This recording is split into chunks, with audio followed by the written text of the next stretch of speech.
Samajwadi party और कांग्रेस के बीच हरियाणा विधानसभा चुनाव में सीटों पर जो समझौता हुआ अब वो धीरे धीरे टूट रहा है, क्योंकि अखिलेश यादव ने राहुल गांधी के सामने जिन सीटों की डिमांड की, अब उस सीट पर कांग्रेस ने अपने प्रत्याशी उतार दिए हैं। यानी कि दो लड़कों के बीच जो गठबंधन लोकसभा चुनाव में देखने को मिला था वो विधानसभा चुनाव में टूटने के कगार पर है। और इसी पर आपको दिखाते हैं रिपोर्ट।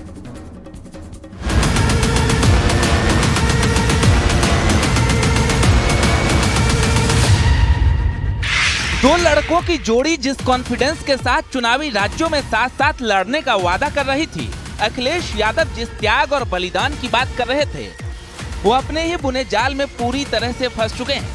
क्योंकि हरियाणा में 17 सीटों की डिमांड के बाद समाजवादी पार्टी और कांग्रेस में 3 सीटों पर बात बनी। अब उस 3 सीटों में भी कांग्रेस की सेंधमारी हो चुकी है।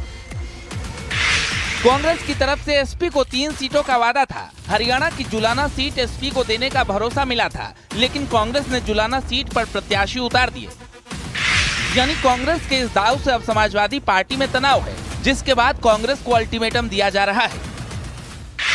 कांग्रेस पार्टी की तरफ से जो हरियाणा में जुलाना की सीट समाजवादी पार्टी को देने के बारे में कांग्रेस की तरफ से हमारे राष्ट्रीय अध्यक्ष जी को व्हाट्सएप मैसेज भेजकर सूचित किया गया था, लेकिन उसके बाद कांग्रेस ने वहाँ उम्मीदवार घोषित कर दिया। ये अच्छा तरीका नहीं है। हम ये कहना चाहते हैं कि हमने जो 3 सीटों की बात कांग्रेस के सामने रखी हुई है, अगर इस बारे में कोई पॉजिटिव रिप्लाई आज शाम तक नहीं आता है तो इसका खामियाजा कांग्रेस पार्टी को आने वाले चुनावों में भुगतना पड़ेगा।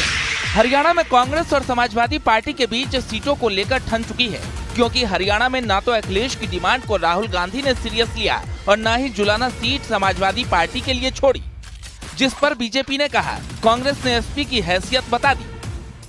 समाजवादी पार्टी और अखिलेश यादव का कांग्रेस के द्वारा अपमान कोई नई बात नहीं है।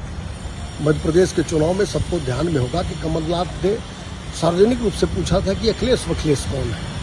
अब हरियाणा में दीपेंद्र हुड्डा ने भी उसी तर्ज पर पूछ लिया है और समाजवादी पार्टी और अखिलेश यादव की हैसियत को बताया है। लेकिन उत्तर प्रदेश की जनता, देश की जनता को पता है कि अखिलेश यादव घुटने टेककर कांग्रेस के साथ समझौता करते आए हैं। ऐसा कुछ नहीं है, आपस की बातचीत है जो हो रही है।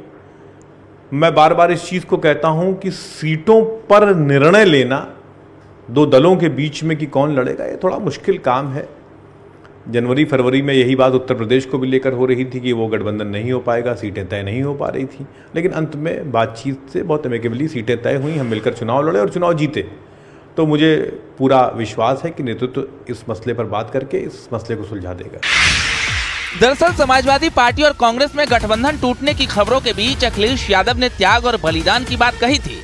उन्होंने कहा था, हरियाणा में इंडिया गठबंधन एकजुट है। हरियाणा में बात सीट की नहीं, जीत की है। वक्त राजनीतिक संभावना तलाशने का नहीं, ये वक्त बल्कि त्याग और बलिदान का है। परमार्थ मार्ग पर स्वार्थ के लिए कोई जगह नहीं। यानी अखिलेश यादव अब अपने ही बयान में पूरी तरह से घिर चुके हैं, क्योंकि अगर हरियाणा में कांग्रेस और समाजवादी पार्टी के बीच गठबंधन टूटा तो अखिलेश का स्वार्थ संदेश उन्हीं पर लागू हो जाएगा। और अगर अखिलेश यादव 17 के बाद 3 और फिर 2 सीटों पर कंप्रोमाइज कर लिए तो फिर कांग्रेस का प्रेशर यूपी उपचुनाव में भी देखने को मिल सकता है। यानी 2 लड़कों की जोड़ी में नुकसान अखिलेश यादव का होना अब तय है। Bureau report, news 18।